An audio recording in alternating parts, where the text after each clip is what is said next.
baby. I wanna hold you till I die, till we both break down and cry. I wanna hold you till the fear of me subsides.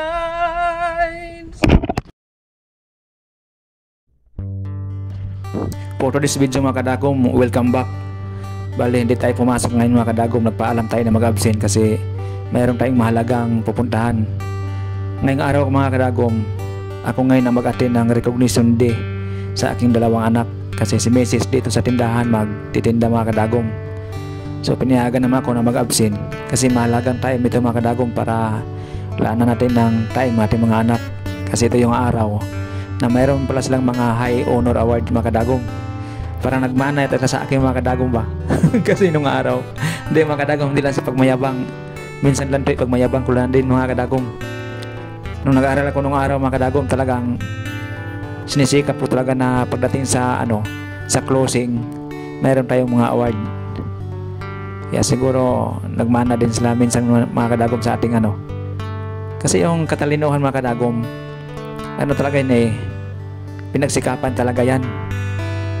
Wala naman talaga sigurong hindi matalino basta magsikap lang. Kung sa English pa mga kadagom ba yung competitor, yan na si Bunso mga kadagom, nag-ready na. Pwede tayo singit dito. Kunti lang. Basta kayang-kaya. Singit lang. Dito.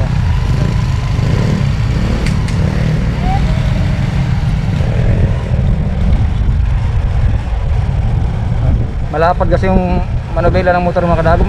Pag isar kasi malapad tong manubela.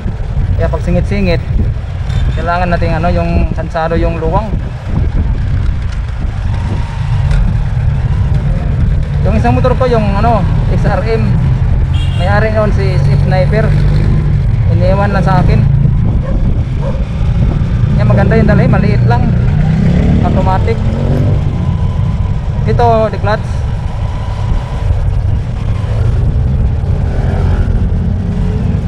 Pero maganda rin XR kasi napaka-relax. Comfortable na yung yung pag-drive. Hindi sakit sa likod. Saka sa balikat, saktuhan lang kasi nakaangat mataas.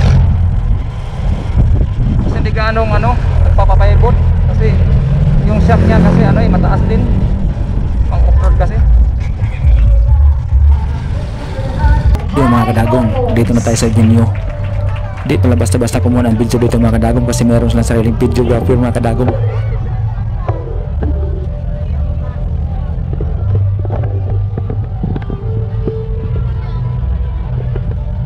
Appreciation is hereby awarded to in recognition of his or her outstanding dedication and valuable contributions and exemplary commitment as that of during the school year 2020. Ito na mga kadagom, patapos na. Ang problema, wala talaga akong nakuhang video sa anak ko mga kadagom.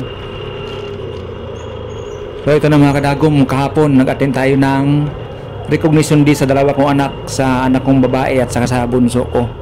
Ngayon mga kadagom, pumasok na tayo sa work, maaga tayo alis kasi para iwas traffic mga kadagom. Bali, nagpaalam lang kasi ako kahapon na hindi ko papasok. Nayagan naman ako mga kadagom.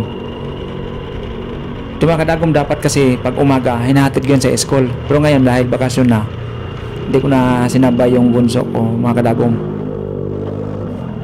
Kaya medyo mayroon tayong oras.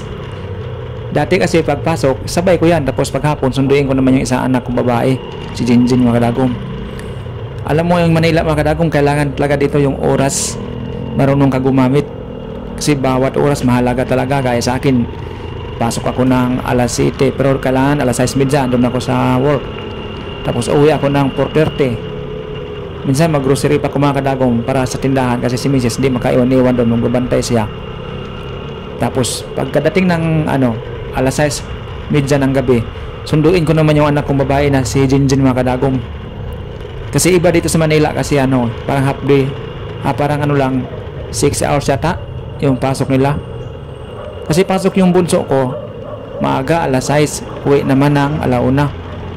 Yung babae kong anak pasok sa alas 12, uwi naman sa ng 6:40 ng gabi. So mga 7 hours lang mga kadagom. Kaya sobrang busy talaga yung lingkod yung mga kadagom. Minsan lang ako nakapag-upload. So ngayon gusto ko kasi buhay yung YouTube channel ko. Sa Facebook ko kasi mga kadagom, meron din ako doon, page Dagom TV. Sana masupport niyo din mga kadagom. Tsaka sa YouTube, ito na, sikapin ko makapag-upload na kahit 2 times a week o 3 times a week mga kadagom. Sana masuportahan nyo yung channel ko mga kadagom para tuloy-tuloy tayo na mag-vlog. Yung mga content ko dito mga kadagom, siguro mga inspirasyon lang na mga video, content ang gagawin natin mga kadagom, parang real life mga kadagom, kasi doon ako masaya gumagawa ng video yung mga documentaries, mga totoong nangyari sa palibot, kagaya nito mga kadagom, yung makikita natin sa yung mga taong naghanap buhay, kung paano na diskarte, kasi yan ang gusto kong panoorin. So ngayon mga kadagom, tayo ang gagawa tayo ng mga content na ganyan. Mas maganda kasi yung content yung totoong buhay ba, para ang iba ma-inspired, makabigay ng idea kung paano talaga tayo maghanap buhay, kasi ang labanan tayo mga kadagom mahirap talaga. Basta ako mga kadagom, kahit anong trabaho mga kadagom, hindi ko yan inaatrasan. Basta marangal mga kadagom, alang-alang sa pangarap para sa pamilya mga kadagom, dahil malaki akong sanay sa hirap, lumaki akong probinsya mga kadagom, pero ngayon halos mag-3 dekada na ako dito sa Manila mga kadagom.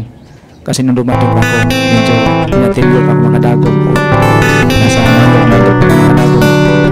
Ngayon dito na ako manirahan, laki akong probinsya dito nung ako pinanganak nung dekada 2000 mga kadagom, nakarating ako dito.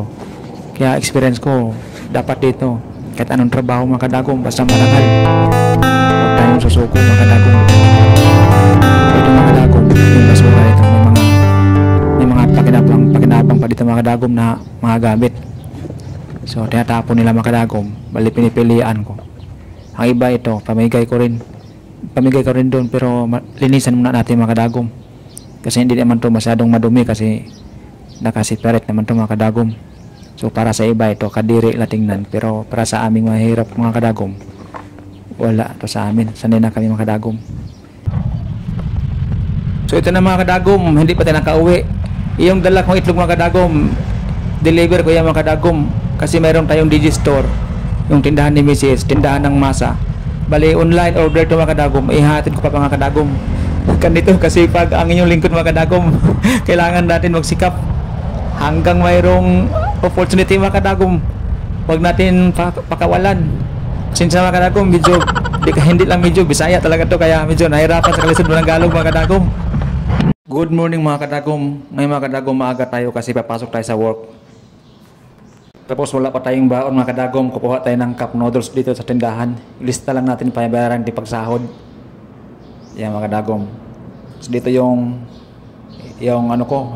pusa na pasaway, si Rocky. Yan si Rocky mga kadagom. May laman pa dito mga kadagom. Uy, pusa! Dito pala si Yuna sa loob mga kadagom. Yan mo. Ang lupit Ang tago-taguan pala pasaway. Labas yan, labas. Ang lupit yung mga alaga ko mga kadagom. Umaga-umaga, harutan. Yan ang mga kadagom. Yan inaabang-abangan yan. Inaabang-abangan pala niya sa loob. Yan yung mga kadagom, yung kakapanganak lang si Yuna. Dito sa kabila, dito yung mga alaga kong aso. Si Rambo. Ay, si Ranger yan. Si Ranger mga kadagom. Good morning! Kalat pa namin mga kadagom. Dito si Rambo. Nasa labas pala. Ano kayo dito huwag pasaway. Bantayan nyo ang bahay. Diyan lang kayo buha. Ranger, behave lang. Yung mga kadagom, pagtapos na ako magkape. Paalis na tayo mga kadagom. Prepare natin yung yung kape, dalhin ko na lang yung isa kasi twin pack to Para doon ako magtimpla. Ay, thank you God. Doon ako magtimpla sa trabaho. Rambo, behave ha. Ang cellphone ko mga kadagom dito. Kailangan walang makalimutan. Hindi nga pwede doon. Oo. Uy, ano yung wire? Prepare na ako. Alis na ako. Punta tayo sa kabilang tindahan. Yan si Rocky. Rocky, tingin. Ayan guys.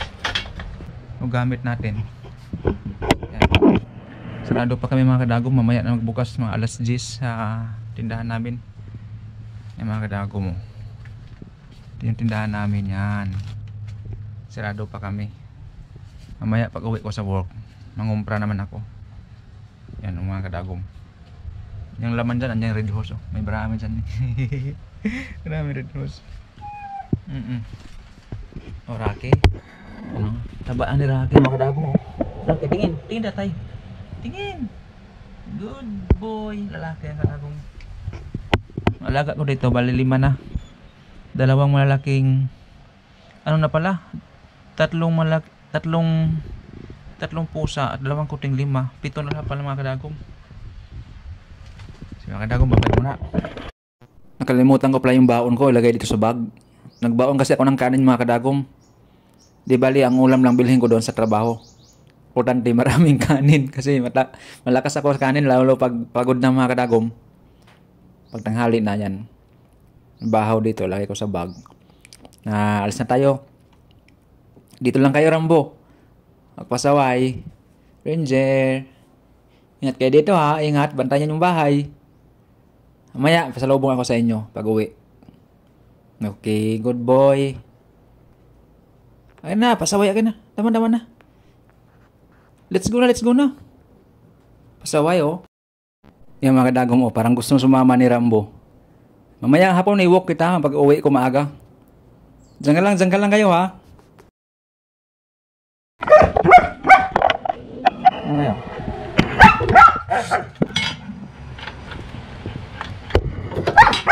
Ay. Kala slow sila balikan.